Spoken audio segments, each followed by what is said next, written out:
ሰላም ጤና ይስጥልኝ የሃርመኒ ኢንተርሚዲያ ወይም ሂም ተከታታዮች በያላችሁበት ሰላም ይብዛላችሁ። ሃርመኒ ኢንተርሚዲያ በኢትዮጵያ ውስጥ በአፋን ኦሮሞ እና በአማርኛ ቋንቋዎች በታተሙ 4 መጽሐፎች ላይ የሚያደርገውን የወፍ በረር ግምገማ ወይንም እይታ ወይንም ወግ እንደሚያቀርብላችሁ ከዚህ በፊት ነግረናችሁ ነበረ። በዚህ መሰረት በአራቱ በቅርቡ ባነበብናቸው መጽሐፎች ላይ ያተኮረው አጭር ወግ ወይንም አተያይ ተዘጋጅቷል። ወደዚህ ወግ ከመሻገራችን በፊት ግን አንድ ቁም ነገር ንባብን በተመለከተ አሁን በአብዛኛው ሰው ዘንድ ያለውን ከንባብ ጋር የተያያዘ በሽታን በተመለከተ አንድ ቁም ነገር ተነጋግረን እንድናልፍ እፈልጋለሁ።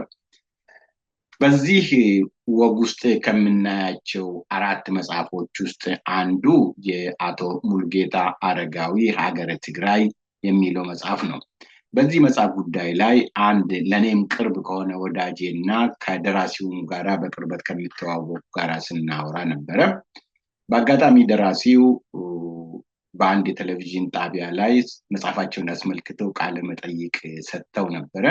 ያንን ቃለ መጠይቅ ሊንኩን ሰው ልኮልኝ እኔም በአስቸኳይ ለዚሁ ወዳጄ አስተላለፍኩኝ።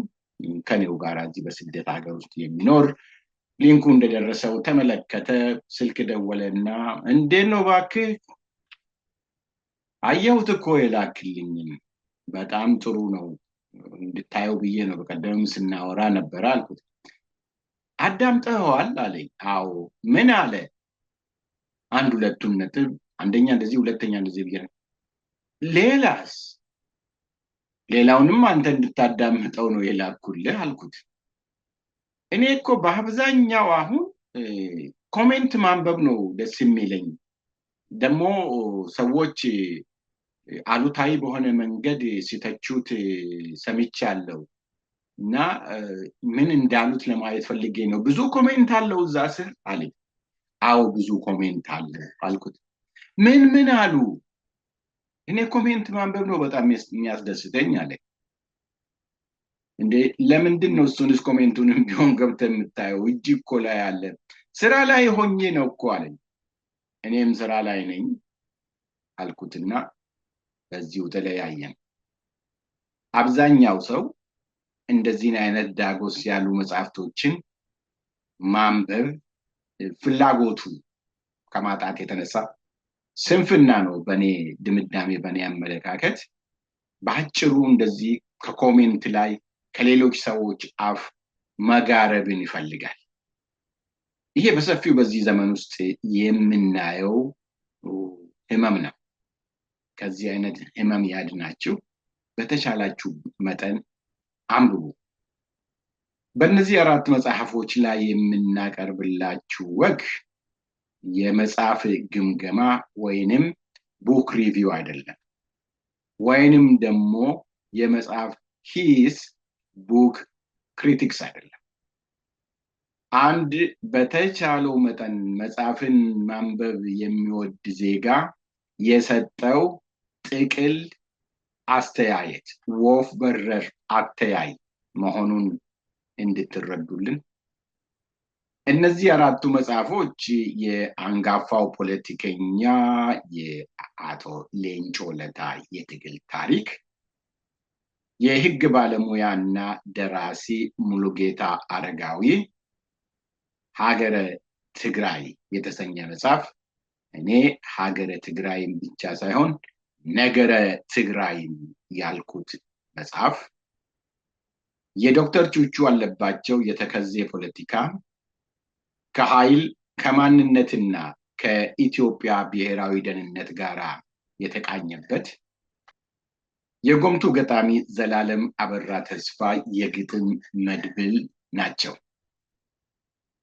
አንዱ የህይወት ታሪክ ነው። ሁለቱ መጽሐፎች ታሪክና ፖለቲካ ናቸው። ሌላኛው መጽሐፍ ደግሞ የግጥም መድብል ነው። ለእናንተ ለተከታታዮች ምቹ እንዲሆን በሁለት መንገድ አዘጋጅተነዋል ወይም ኮምፓይል ለማድረግ ተሞክሯል። አንደኛው ፓኬጅ ውስጥ መግቢያውንና አራቱንም መጽሐፎች አንድ ላይ፣ በሌላኛው ደግሞ አራቱንም መጽሐፎች ራሳቸውን ችሎ በአራቱ መጽሐፎች ላይ የተሰጡት አስተያየቶች ራሳቸውን ችለው እንዲታተሙ ወይም በቻናላችን ላይ እንዲቀመጡ ለማድረግ ሞክረናል። ከተመቻችሁ የአራቱንም ወግ እይታ በአንዴ ዝለቁበት። ካልቻላችሁም እያረፋችሁ ወደ ቻናላችን እየገባችሁ ተራ በተራ እየቀዳችሁ ኮምኩሙት፣ ተጎንጩት። እናም ስራቸውን በዚህ መጽሐፍ ውስጥ ከምናወሳላቸው ሰዎች መካከል አንዱ የሆኑት ኦቦ ሌንጮ ለታ አንጋፋ በመሆናቸው በሳቸው መጽሐፍ ነው የምንጀምረው።